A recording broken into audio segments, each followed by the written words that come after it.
तो दोस्तों सेक्शन 3 है पास्चरलिज्म इन अफ्रीका। अभी तक हमने देखा था कि जो हमारे देश के चरवाहे थे वे एक जगह से दूसरी जगह मूव करते थे अपनी लिविंग अर्न करने के लिए। फिर ब्रिटिश पीरियड के टाइम में यानी कि जब कॉलोनियल पीरियड आया तो कॉलोनियल गवर्नमेंट उनके ऊपर उनके मूवमेंट पे काफ़ी जो है कि रिस्ट्रिक्शन लगा दिया।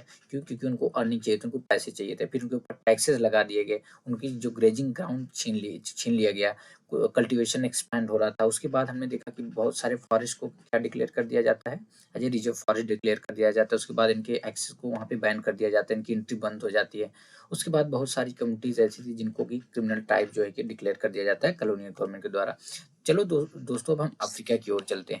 यहाँ पे अफ्रीका कंटिनेंट की बात हो रही है, ठीक है। तो अफ्रीका जो वर्ल्ड का टोटल चरवाहों का जो टोटल पॉपुलेशन है उसका 50% पॉपुलेशन कहाँ पे रहता है? अफ्रीका में। यानी चरवाहों का 50% पॉपुलेशन अफ्रीका में रहता है, जहाँ की आज के टाइम पे भी 22 मिलियन से ज़्यादा अफ्रीकन ऐसे हैं जो कि अपनी लाइवलीहुड अर्न करने के लिए, अपनी रोजी रोटी कमाने के लिए पास्चल एक्टिविटी पे डिपेंड हैं, ठीक है।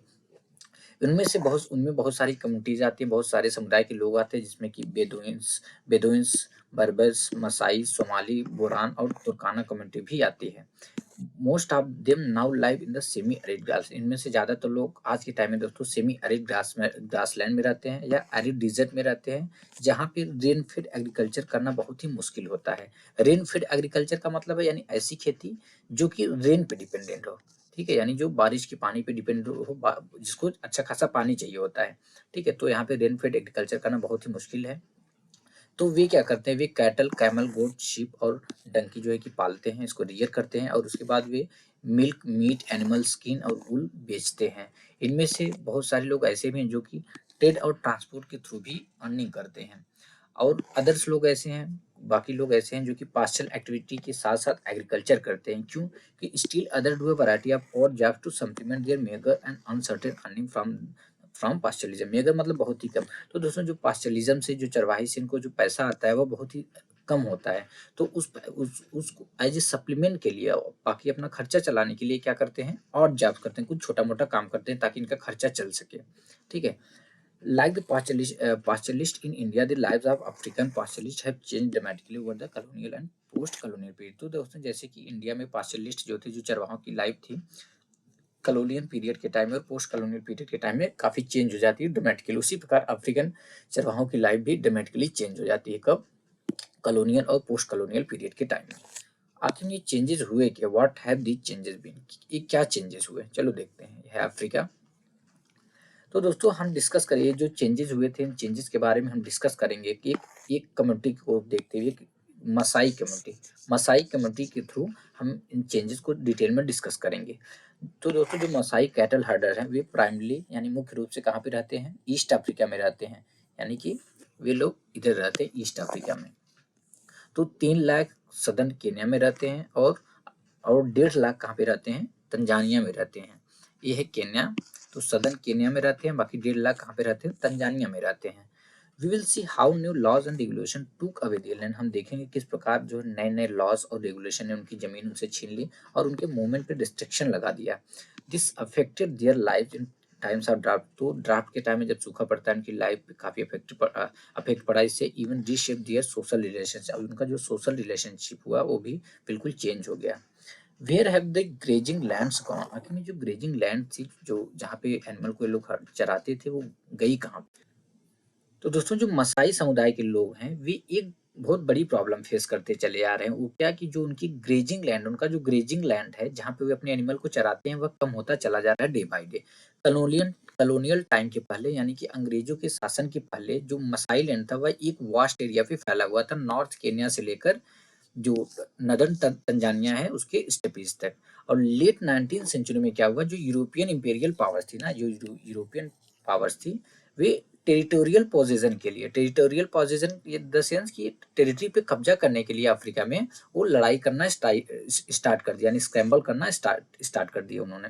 और उसके बाद उन्होंने क्या किया, डिफरेंट रीजन पे अपना अपना कब्जा कर लिया, उसको डिफरेंट रीजन को डिवाइड करके उसमें कब्जा कर लिया। यानी मान लो एक्स और वाई दो टेरिटोरियल पावर थी, यूरोपियन इंपेरियल पावर थी। उन्होंने किसी एक टेरिटरी पे कब्जा कर लिया, कुछ टेरिटरी इनके अंडर में चली गई, कुछ टेरिटरी इनके अंडर में चली गई। अब यह रीजन क्या हुआ, डिवाइड हो गया, ठीक है।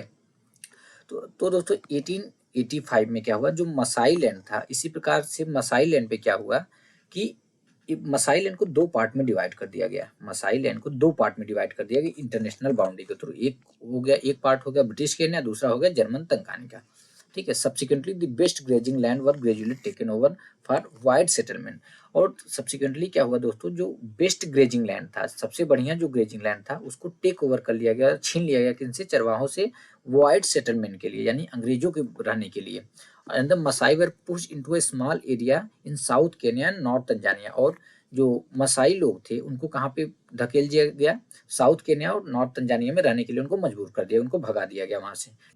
तो दोस्तों और क्या होता है, जो मसाई समुदाय के लोग थे, यानी जो मसाई समुदाय के लोग थे, जिनकी जो ग्रेजिंग लैंड थी प्री कॉलोनियल पीरियड के टाइम में, यानी अंग्रेजों के शासन के पहले जो भी इनकी ग्रेजिंग लैंड रही होगी, वह अंग्रेजों के शासन के बाद कितना बचती है, 40% बचती है, और 60% इनकी लैंड जो है छीन ली जाती है इनके द्वारा, इन चिरकुटों के द्वारा।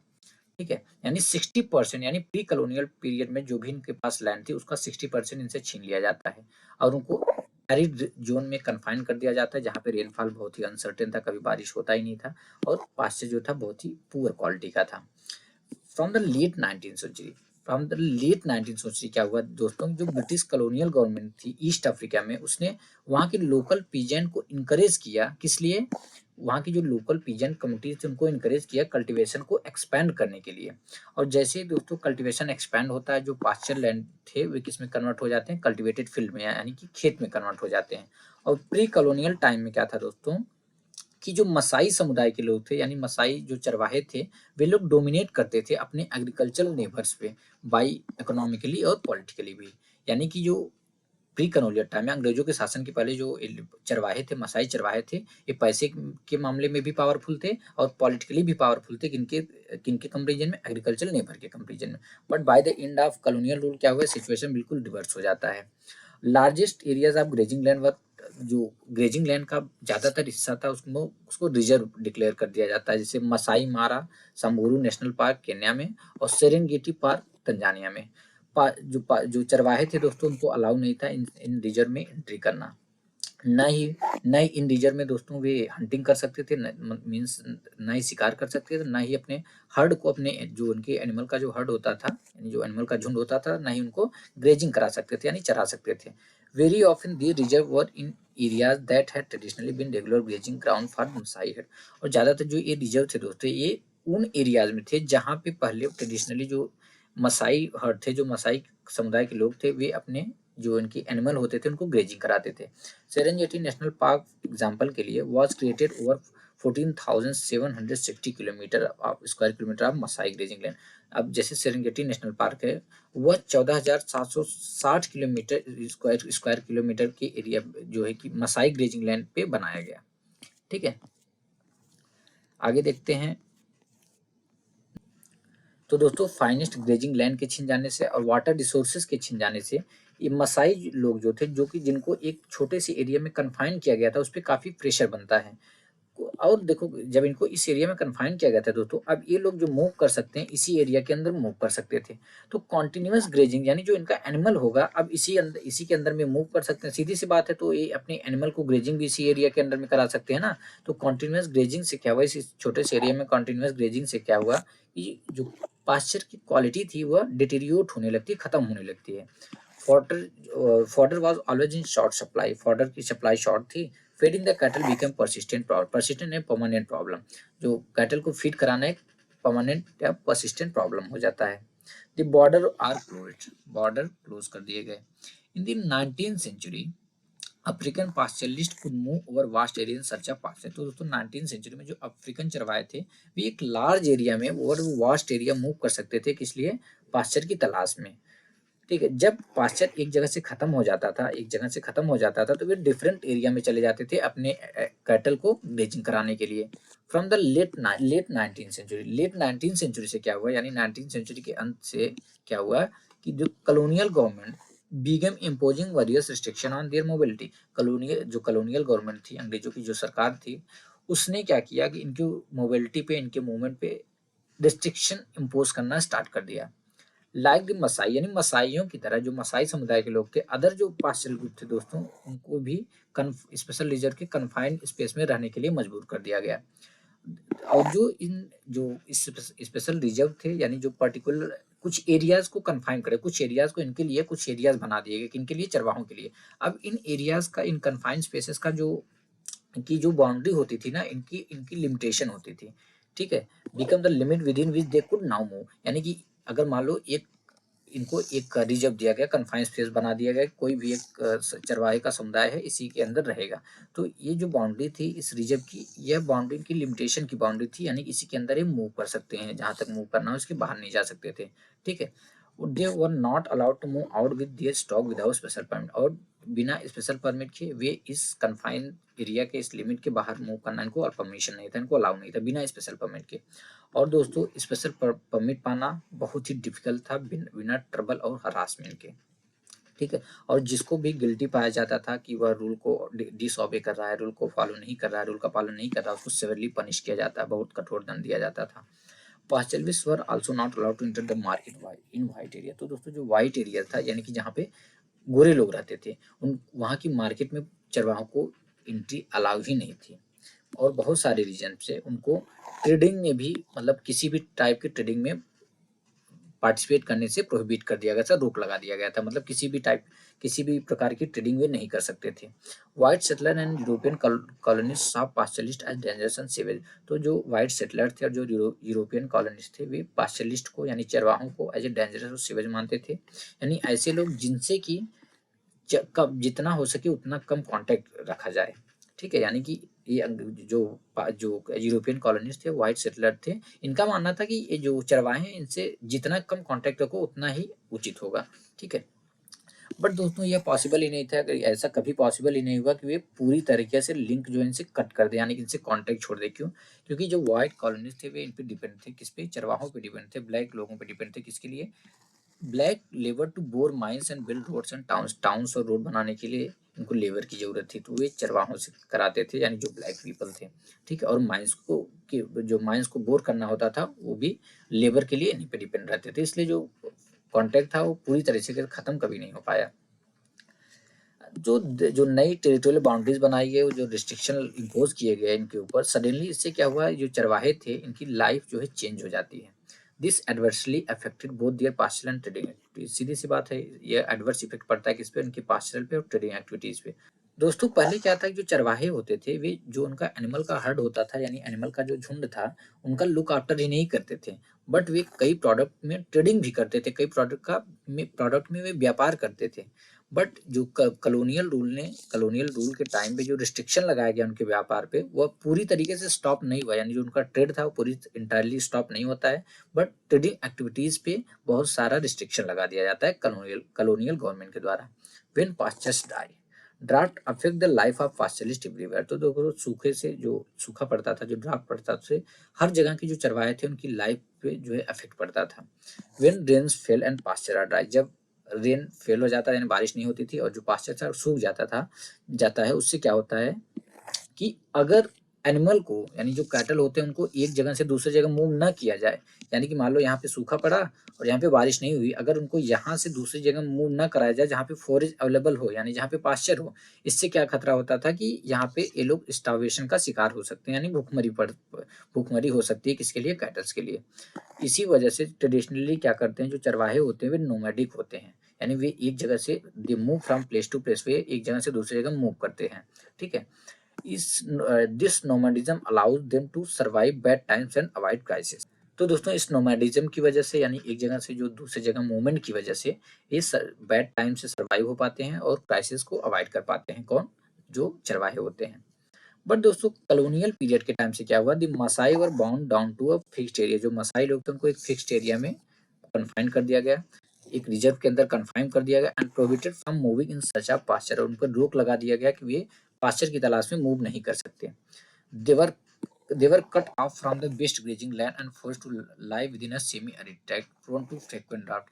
तो दोस्तों they were cut off from the जो बेस्ट ग्रेजिंग लैंड था, वहां पे उनकी एंट्री को बैन लगा दिया जाता है, वहां से उनको भगा दिया जाता है, ठीक है। यानी अब यहाँ पे वो एंटर नहीं कर सकते थे, और देखो and force to live within a semi arid track, और उनको सेमी एरिड ट्रैक में रहने के लिए मजबूर कर दिया जाता है, ऐसा सेमी एरिड ट्रैक जहाँ पे फ्रिक्वेंटली ड्राफ्ट आता रहता है। since they could not shift their cattle to places where pasture were available. Large numbers of Maasai cattle died of starvation and disease in these years of drought. तो दोस्तों क्योंकि ये अपने जो कैटल होते थे, जो मसाई चरवाहे होते हैं, जो इनके कैटल होते थे, वे उनको उस जगह पे मूव नहीं करा पाते थे, उस जगह पे नहीं ले जा पाते थे जहाँ पे फ़ोरेज अवेलेबल होता था, जहाँ पे चारा अवेलेबल होता था। इस वजह से जो ड्राफ्ट के इन सालों में जब सूखा पड़ता था, ये जब सूखा मतलब सूखे के सालों में मसाई कैटल बहुत स्टार्वेशन की वजह से और डिजीज़ की वजह से काफ़ी बड़ी मात्रा में इनकी मृत्यु होती है, बहुत सारे मर जाते हैं। एन इंक्वायरी इन 1930 शो, एक 1930 में की इंक्वायरी से पता चलता है कि जो मसाई केन्या के जो मसाई थे पोजेड 7,20,000 cattle, 8,20,000 sheep and 1,71,000 donkeys.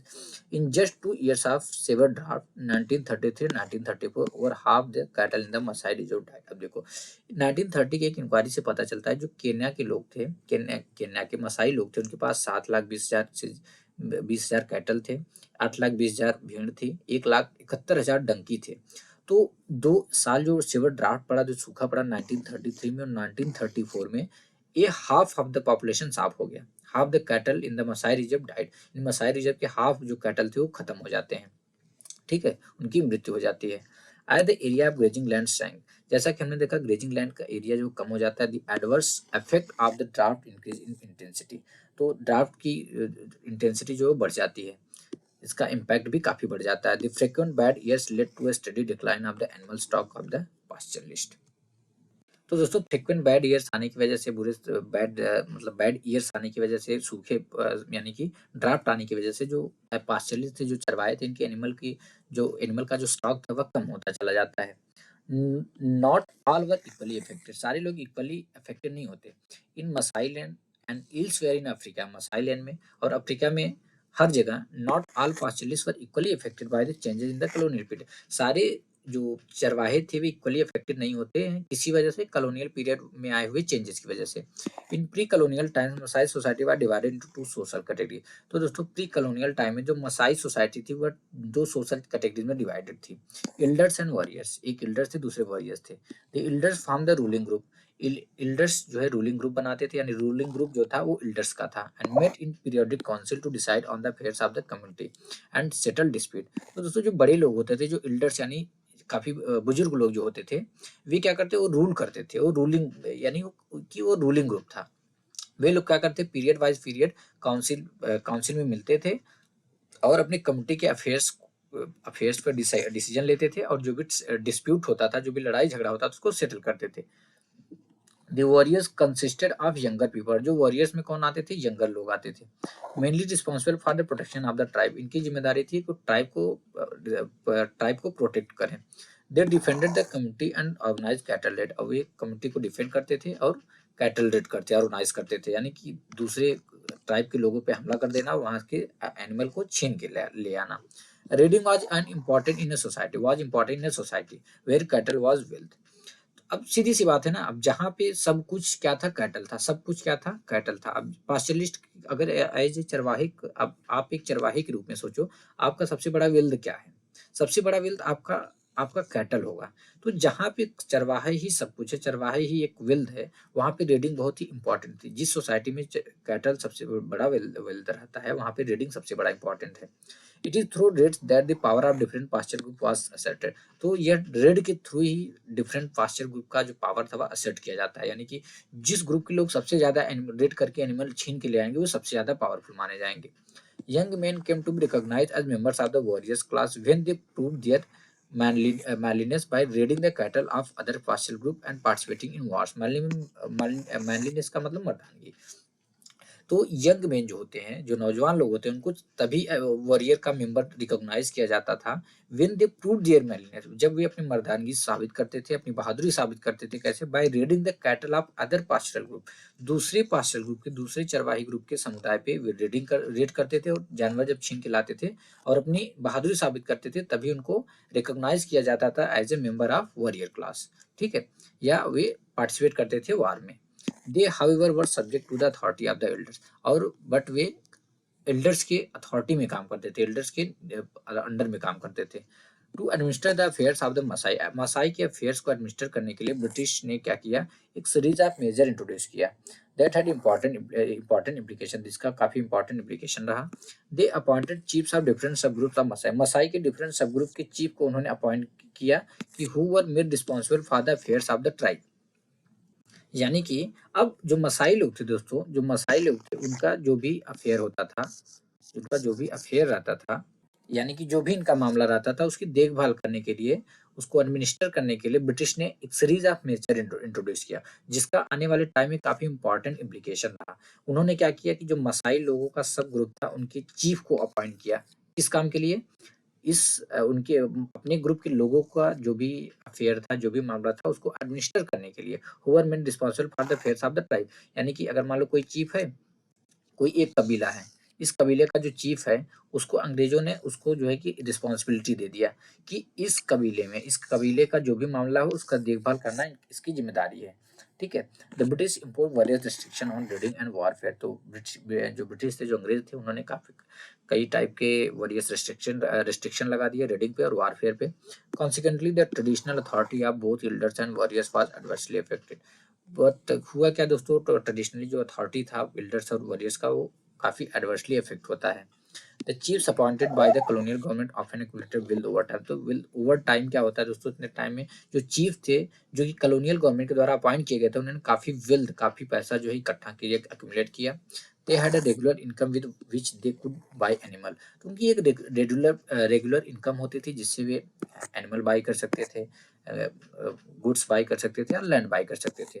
They lent money to poor neighbours who needed cash to pay tax, तो वे अपने नेबर्स को पैसे, उधार पैसे देते थे जिसको टैक्स पे करने की जरूरत, यानी कि कोई इनका नेबर थे, उसको उसके पास पैसे नहीं टैक्स पे करने के लिए, तो ये क्या करते थे, इनको उधार देते थे, अपने नेबर्स को उधार देते थे वो टैक्सेस पे करने के लिए। Many of them began living towns, इनमें से बहुत सारे लोग टाउन में रहने लगे और ट्रेड में इन्वॉल्व हो गए। और उनकी वाइफ और जो चिल्ड्रन थे वे अभी भी गांव में ही रहते थे, अपने जो एनिमल होते थे उनका लुक आफ्टर करने के लिए। ठीक है। दीज चीज manage to survive the devastation of war and drought, तो वार के टाइम में और ड्राफ्ट के टाइम में ये चीफ, जो चीफ होते थे, सर्वाइव कर गए, मतलब कि मैनेज कर सर्वाइव कर पाए, ऐसा नहीं कि खत्म हो गए। आपको सब इनके पास इतना पैसा था तो ये सर्वाइव भी कर जाएंगे। They had both partial and non partial income, क्योंकि इनके पास जो थी दोस्तों, इनके पास पार्शियल इनकम भी थी, नॉन पार्शियल इनकम भी थी। एंड ये बाय एनिमल भी बाय कर सकते थे, अगर मान लो इनको लगता है कि डिप्लेट मतलब कम होना, अगर इनके एनिमल स्टॉक में एनिमल की कमी हो गई, ये एनिमल बाय कर सकते, इनके पास पैसा था, काफी वेल्थ इन्होंने एक्यूमुलेट किया था। But the life story of the poor partial who depended only on their life stock was different, but दोस्तों उन पुअर पार्शियल, उन गरीब चरवाहों का, जिन उनकी उन गरीब चरवाहों की लाइफ स्टोरी बिल्कुल अलग है, जो कि अपने पूरी तरीके से डिपेंडेंट थे किस पे, अपने लाइफ स्टॉक पे। ठीक है, यानी एक तो हमने इनके चीफ की देखा, जो चीफ होते थे, बट वे गरीब चरवाहे जो कि पूरी तरीके से डिपेंड थे, पूरी तरीके से निर्भर थे अपने लाइफ स्टॉक पे, उनकी जो लाइफ स्टोरी थी बिल्कुल भी अलग है।